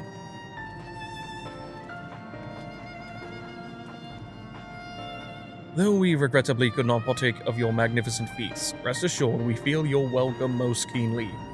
In the course of acquiring ourselves with your sophisticated ways, however, we could not fail but wonder, wherefore do you wish to obtain vessels of flesh, and hence to vanish? Will you not favor us with an explanation? You flesh and blood beings are always so hasty. It does have its charm, however. Very well, we shall indulge you. In the beginning, when the Ea yet possessed corporeal bodies, our ancestors dedicated themselves to the pursuit of knowledge and technological advancement. By transcending all limitations, we believed we would eliminate sorrow and abide in true happiness. From the tangible, such as land, to the intangible, such as labor, there exists myriad hindrances to progress, but the most confiding of all was the flesh itself. Our natural lifespan was distressingly middling, you see, too short to enjoy unhurried lives, yet too long to be considered disposable. Furthermore, to simply maintain the integrity of our bodies demanded considerable resources. But we managed to solve this problem. After long years, we discovered how to become non-corporeal entities with everlasting lives, untroubled by the failures of the flesh. Thus changed, we had more time and freedom to continue our scientific pursuits. We went on to make ever greater strides in our quest to transcend all limitations, until we finally decided to challenge the last of them all, the limit of knowledge. That is to say, deciphering the laws of creation. We sought to discover how the universe came into being and explain all extant phenomena, and thence predict the future. If we could but achieve this, we believed that we would be free from uncertainty and anxiety. And did you find the answers you sought?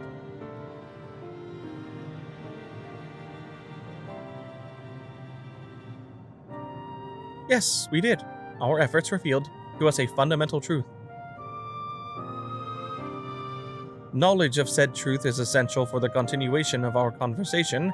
If you would learn more, we will share it with you. No, we mustn't. Primitive as they are, it would be unspeakably cruel to deprive them of their ignorance. They are possessed of corporeal forms, their lives readily ended. All those who have gone before, is it not our duty to warn them? What thinkest thou?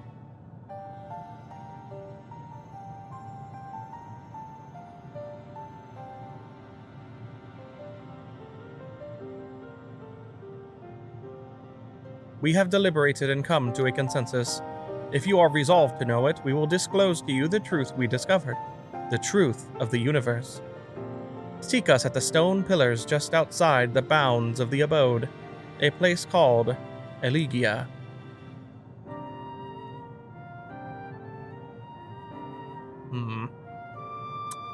Guess you should tell us next, huh? A fundamental truth.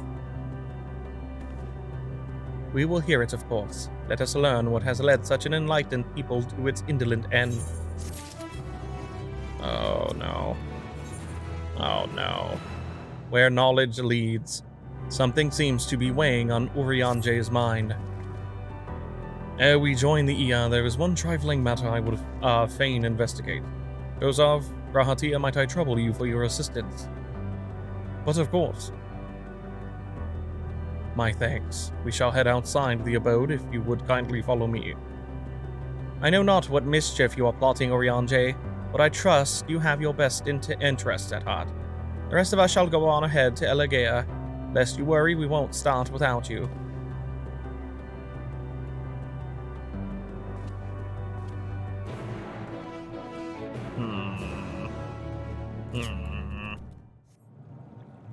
Aye, this place shall serve. Is it the spring that you wish to investigate?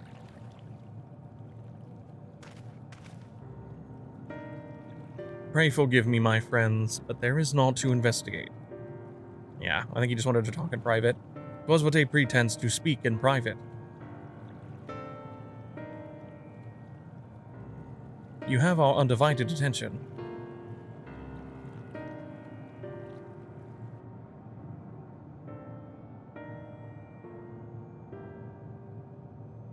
As we have established here in Ultima Thule, those denizens of ruined stars are recreated in their twilight days.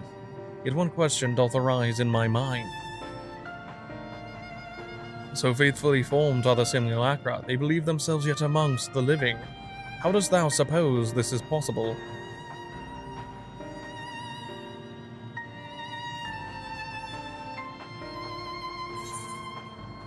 Their hearts? Meteon made contact with them while they still live.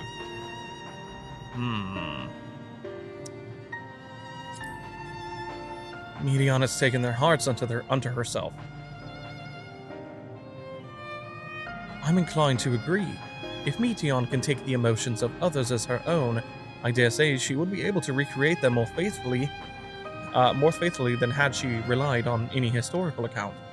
By which logic she must have witnessed them while they still live. The dragons and the Ia both. So too did I theorize, and upon that assumption, consider how those two races may have met their demise. According to thine own tale, Meteon perceiveth the emotions of those nearby as her own, a heightened sense of empathy intrinsic to her nature as an entelechy. In the course of her starfaring journey, if she encountered beings who strongly desired a cessation of their existence, she would be powerless before that desire, even as she possesseth the power to grant it, the power of Dynamis.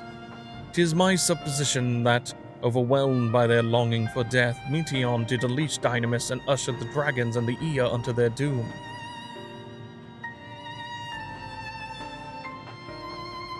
Of course, such was not always the outcome. Full many stars did she find already lost to ruin. In order to create a terminus, however, the fervent desire for the end is essential. Therefore, would you struggle to find the way forward? Should you struggle to find the way forward, pray ask yourselves this: in the place where you stand, whose is the soul that yearnest most desperately for oblivion?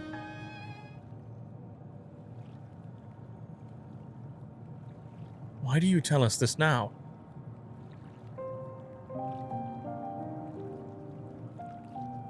Ne'er again would I betray your trust. This pledge I did make to my comrades. In bringing thee into my confidence, I would remain true to my word.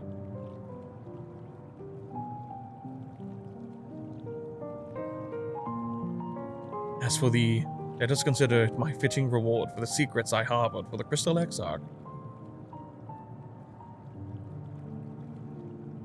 I once placed my faith in thy chosen path, walking at thy side, full knowing that we were bound for thy demise. I ask now that thou returnest the faith, and abide in faith as I fulfill mine own destiny.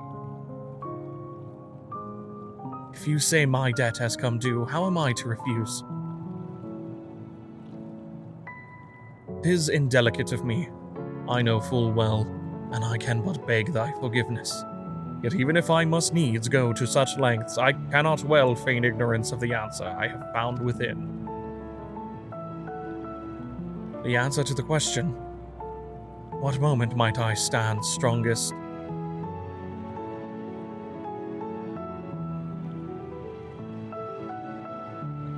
I trust you, Oriage. After all that we've been through, I will say only this. Do what you must. Do what you must. See your conviction through. I shall, my friend. I shall. Without further ado, then, let us go to join our comrades.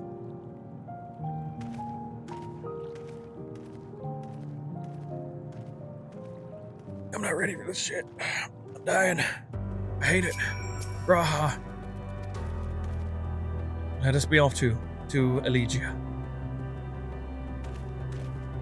Oh boy, here we go. Oh no, and it turns the quest in. Oh fuck, oh fuck, oh fuck.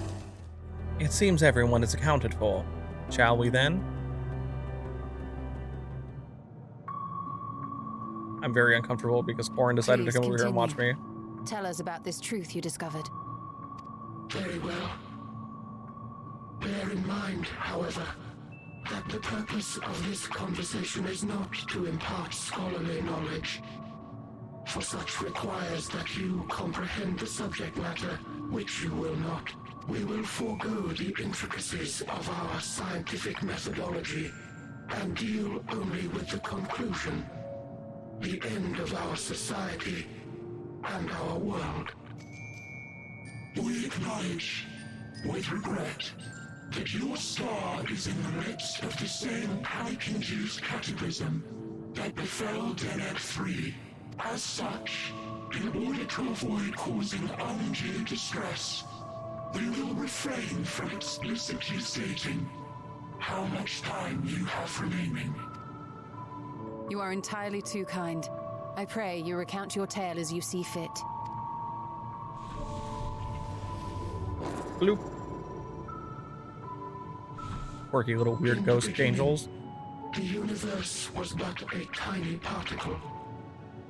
Then suddenly, this particle began to expand, having remained entirely in the bounds of your star. The phenomenon may be difficult for your kind to grasp, but this expansion has since continued unabated. Speculating that the universe could not grow indefinitely, we sought to learn what might occur, and made a worrying discovery.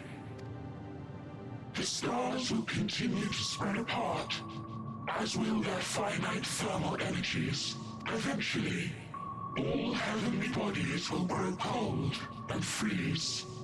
No new stars will be born, and the universe will enter into an eternal ice age.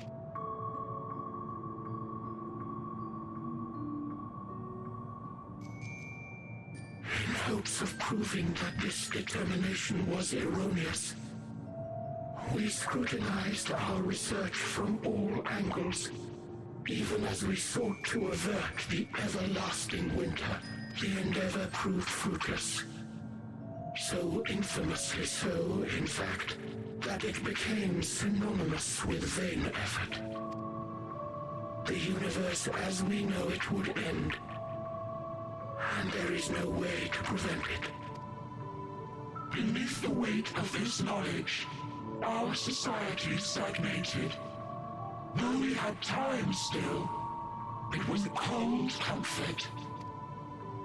Why strive for anything when desolation is assured? When our wealth of wisdom, accumulated since the dawning of our kind, would be forever lost, no civilization would rise from our ashes, no scholar recover our knowledge.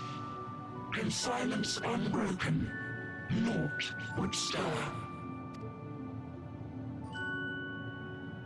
Intellect was once our pride. Overnight, it became our shame. Our works, monuments to futility, immortality, our greatest invention, became a source of suffering. Rather than suffer on, many chose to unmake themselves by means of etheric exsanguinators. Etched upon these stones are the testaments of such souls, though many left no words at all, thinking it a pointless gesture. Once we have obtained vessels of flesh, we likewise intend to vanish. If you understand this, understand aught of our tale, you will abandon your quest for knowledge. Ignorance truly is bliss. If you would cling to your illusory happiness, remain primitive and pure. It is the only way.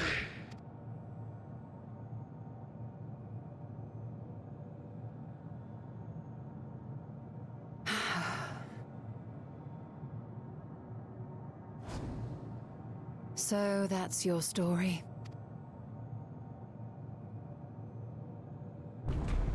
While I appreciate your advice, I will not heed it. Convinced though you may be of this truth, it is yours and not mine. Indeed, truth, I have ever believed, is in the eye of the beholder. Are you suggesting that we have reached a faulty conclusion? That our science failed us? Hardly. As you yourself said, the subject matter is beyond my comprehension. And that, I accept, is true. I do not possess the knowledge to prove or disprove your conclusion. In my mortal years, I doubt I could even approach the wisdom of the air. But of one thing am I absolutely certain. I would not be happier in ignorance. Y'shtola, no!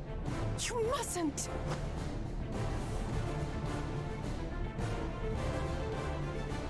The most important lesson I've learned is that learning isn't simply passing one's eyes over words.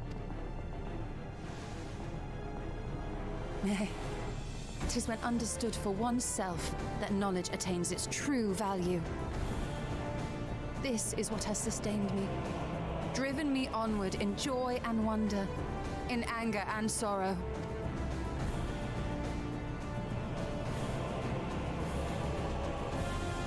the universe may end, and all may be for naught. But I will live as I always have.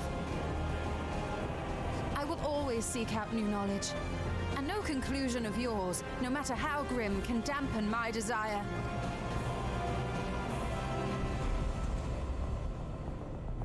I suppose it is only to be expected. Their feeble minds cannot fathom the terrifying gravity of it all. But worry not. We consider it our duty to enlighten you, and we will not stop until you grasp the full extent of our despair.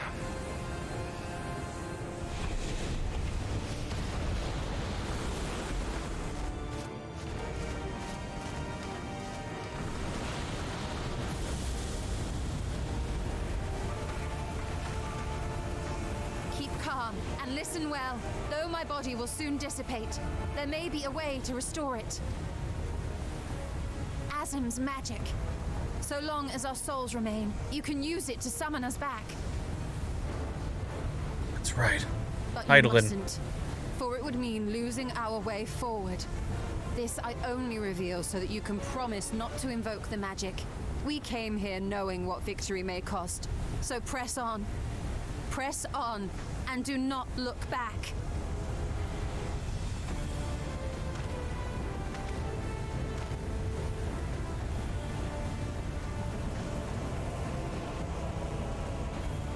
I shall join thee. As subterfuge is not required, thou shalt not suffer for mine absence. Ravaging. My resolve hath never been as strong as thine. Full oft have I wavered in my decisions, and afterwards been stricken with regret. In spite of this, I may still stand with my comrades, supporting them as they attempt the greatest of feats. This truth I have learned in the course of our journey. And many though my shortcomings may be, I may also claim to excel in prophecies. My studies, into which have granted me the flexibility of mind needed to bend this malleable reality.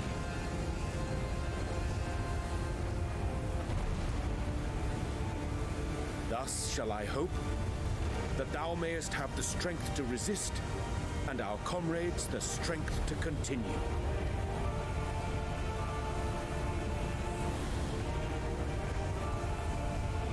With you to urge us on, how could we possibly fail?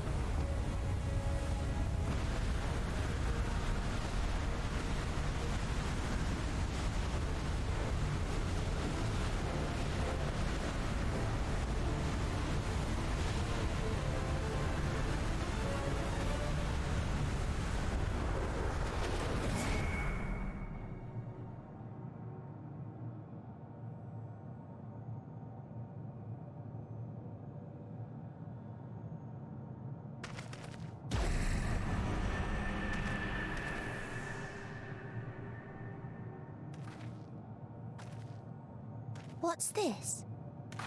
An extinguished civilization. Rekindled.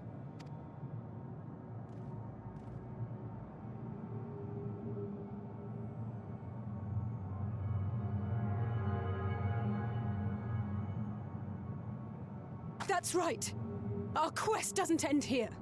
We'll press on, and we will find you. There. That's where you'll find me. Is that another star? Of the stars we visited, most were already devoid of life. And where there was life still, the inhabitants wished for death. But even death, we learned, isn't truly the end. It is but a part of the cycle of rebirth. Souls return to the star, or in its absence, a larger flow. And eventually they are reborn, alive again, to know suffering anew. True salvation lies not in dying. It lies in not being born. This is the gift I would give to you. To all life on beautiful Atheris. To that end, we created an egg wherein life cannot quicken. That dead sun. Attain it if you can, before your friends' emotions fade away, along with their protection.